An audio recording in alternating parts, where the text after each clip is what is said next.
A continuación se presentarán dos procesos fundamentales que son objeto de estudio en el campo de la sexología. Ambos procesos conforman lo que se ha denominado lámina maestra.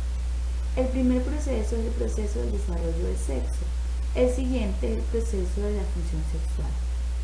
Estos procesos están determinados por factores ambientales, biológicos, psicológicos y sociales, lo cual también es conocido como epigenética. Proceso del desarrollo del sexo. El proceso de desarrollo del sexo se inicia con la unión del espermatozoide y el óvulo, lo cual da como resultado un huevo o cigoto. Está determinado por tres fases: fase de determinación, fase de diferenciación y fase de expresión. Fase de determinación corresponde al periodo embrionario y se inicia a partir de la segunda semana luego de la creación del cigoto hasta la semana 8 de gestación aproximadamente. Contiene dos factores, factor cromosómico y factor genético. Factor cromosómico. El ser humano está constituido por 23 pares de cromosomas. El par 23, conocido como el cromosómico de sexo, se constituye XY o XX. Cuando el par 23 está constituido XX, se desarrollarán ovarios, y si se constituye XY, desarrollarán testículos. El factor genético está constituido por miles de genes, algunos de ellos importantes para la determinación del sexo, los cuales dirigen el desarrollo de las gónadas indiferenciadas a ovarios y testículos. Esto se puede observar en la semana 8 de gestación. Se puede apreciar en la imagen que las gónadas en este dibujo se encuentra el conducto de Wolff y de Müller aún sin identificación. Con la identificación gonadal concluye esta fase. Fase de diferenciación. Inicia en la semana 9 hasta el nacimiento. Corresponde al periodo fetal. En esta fase se genera la identificación de la gónada, cuyo desarrollo depende de factores hormonales y de transición. Factores hormonales: cascada androgénica, factor inhibidor de Müller, estradiol y progesterona.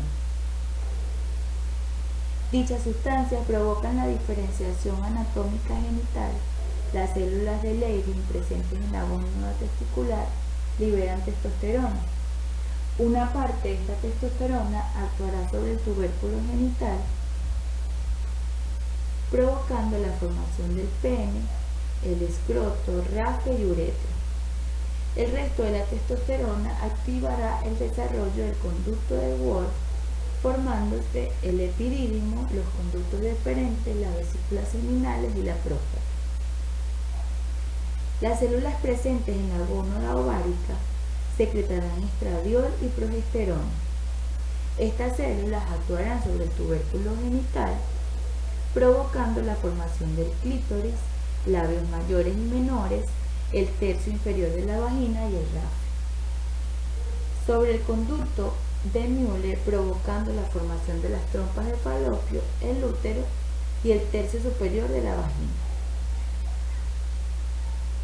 La formación anatómica de los genitales externos y externos van a permitir la identificación del feto como hembra o varón.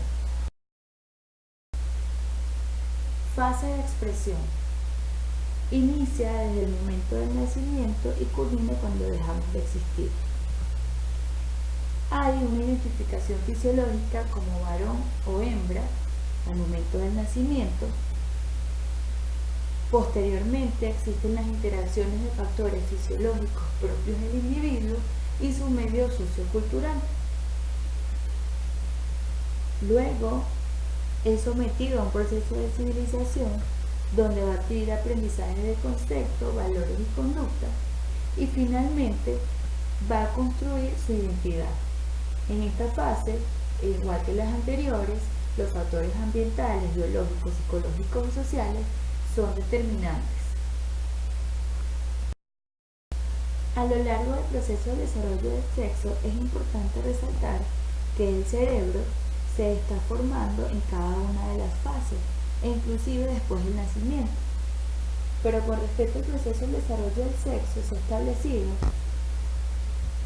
a nivel hipotalámico la presencia de estructuras que garantizarán los ritmos biológicos, como el ciclo menstrual y galactogénesis en la hembra y espermatogénesis en el varón, y estructuras nucleares localizadas en la base del cerebro.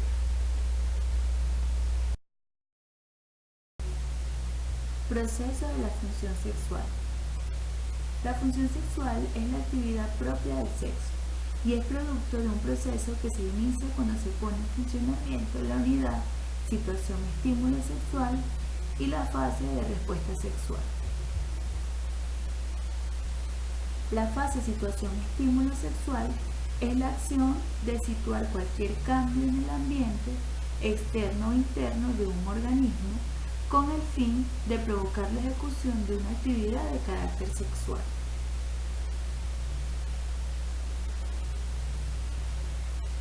Tiene tres factores: factor administrador, factor método y factor frecuencia. El factor administrador se refiere a la acción de ubicar esta situación estímulo sexual en determinado sitio. Entonces puede ubicarse entre un varón y una hembra, entre dos varones o dos hembras, entre varones y hembras indistintamente, o a uno mismo, y se denomina situación autosexual. Factor método. Se refiere a destinar esta situación estímulo sexual, es decir, ponerla en ejecución.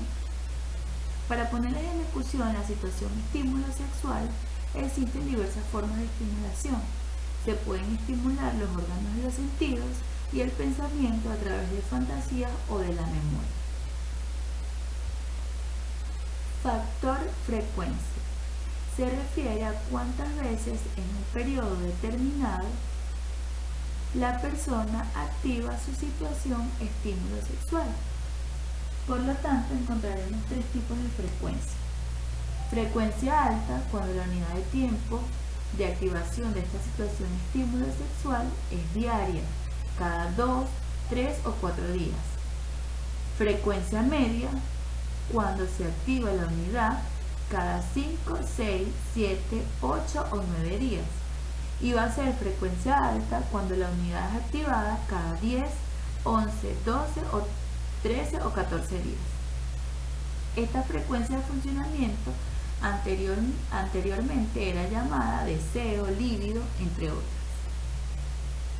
Fase de respuesta sexual. Es la actividad caracterizada por la presencia de activación cortical y medular en el sistema nervioso. La determinan factores anatómicos, neurales, hormonales, vasculares, endoteliales y funcionales. Tiempo de funcionamiento del proceso es variable.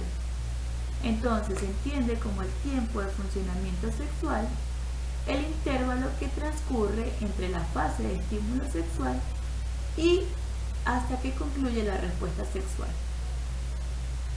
Este rango fisiológico de intervalo del tiempo de funcionamiento no se conoce, por lo tanto, se puede tener como referencia el reporte verbal de la persona. Por ejemplo, soy muy rápido o me tardo mucho. La relación del funcionamiento del proceso del tiempo, como es variable, lleva dos procesos, la velocidad y el tiempo, que son proporcionales.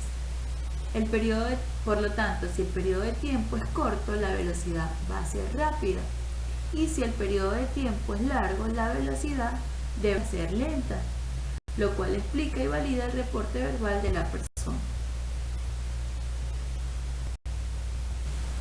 Para finalizar, se habla de anomalías o alteraciones dentro del desarrollo del sexo, del proceso de la función sexual, cuando alguno de estos procesos presenta cambios en su esencia y alteran su funcionamiento.